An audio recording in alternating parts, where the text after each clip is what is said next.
We are going to ask Swarm Auto AGI to complete 4 tasks for us. It will go ahead and call a function to launch an instance of itself. It will do that 4 times. It launches itself, and then it calls for another function call to start the code interpreter. It will do this 4 times for each task. Once all 4 instances have been launched, we'll be able to see everything more clearly.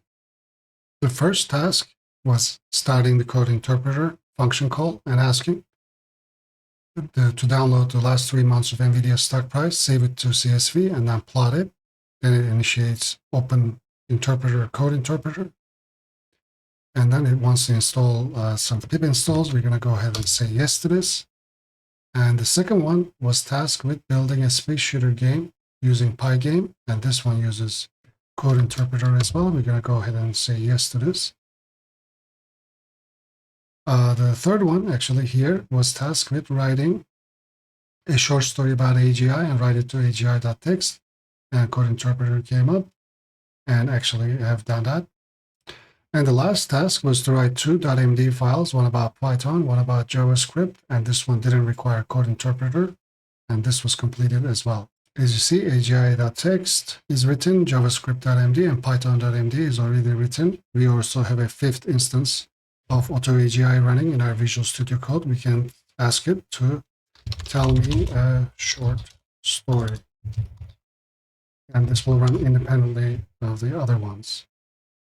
So now the NVIDIA project is actually wanting to run some Python code. We're going to go ahead and say yes to this. And the space shooter also wants to write the code, I believe. Let's see what happens. Oh, it is actually launching a Pygame window. The Pygame window didn't work, but it is still continuing to write some code. On the other hand, we need to pip install Y-Finance. I'm going to go ahead and say yes to that. This one has been concluded.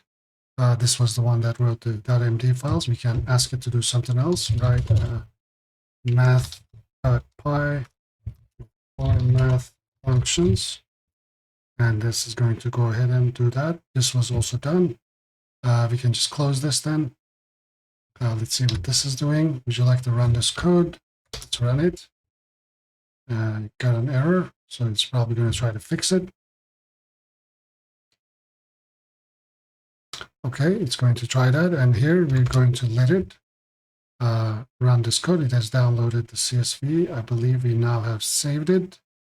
Yes, we have saved the CSV files with NVIDIA, all the prices of NVIDIA for the last 3 months. We can ask the Swarm Auto AGI, which is running in our VS Code, to go ahead and analyze that. Oh, we got an OpenAI error. This is just the error from the API. I've been getting these all morning. I have asked it again, and it's going to attempt to do that. Let's go back and see what's happening. Here, it's going to try to plot. By the way, the code files for this project will be available at AI Architect in my Patreon. Link will be in the description. If you become a patron, you'll have access to 120 plus GPT-related project files. And you can visit www.echohive.live to find all my videos. Actually, this project, Swarm Auto AGI, is a build up on Auto AGI, the original one.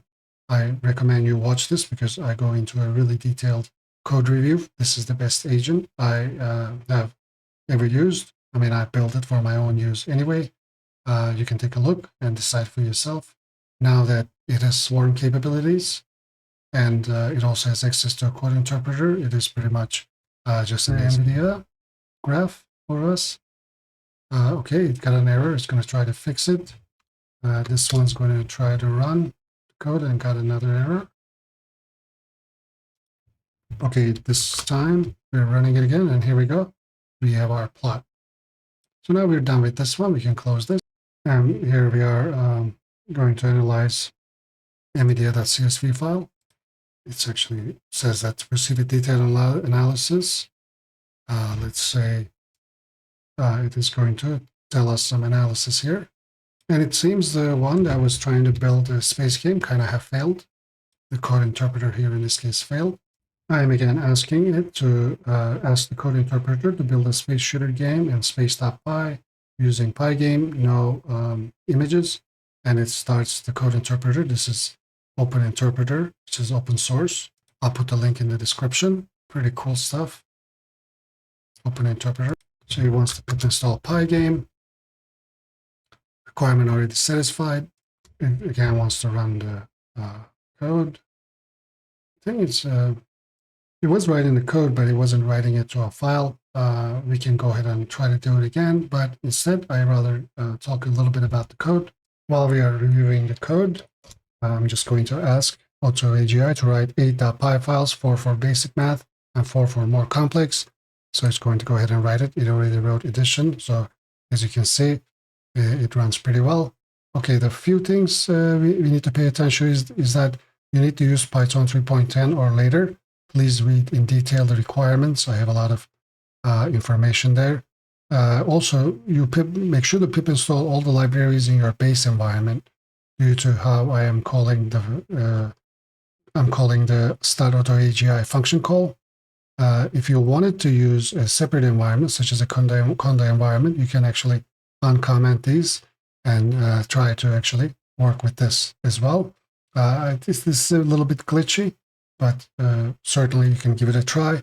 These sleep times are necessary. You might also want to adjust these because we are using PyAuto GUI to actually enter directly into the command prompt. We are launching it anyway. Like I said, the original Auto AGI video is a much more in-depth review of code, but in essence, Auto AGI Utilities has all the functions that is necessary for Auto AGI to work.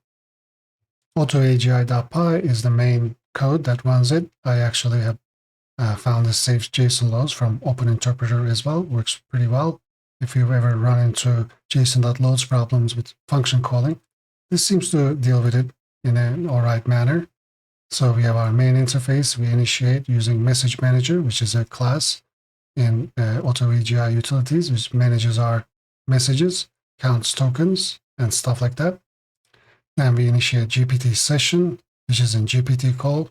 This is the class which deals with our all of our GPT calls. It's a function calling and streaming class. Then we have a user input manager. This is again under Auto AGI Utilities, which actually can take in user input and user commands. I will demonstrate that here in a moment.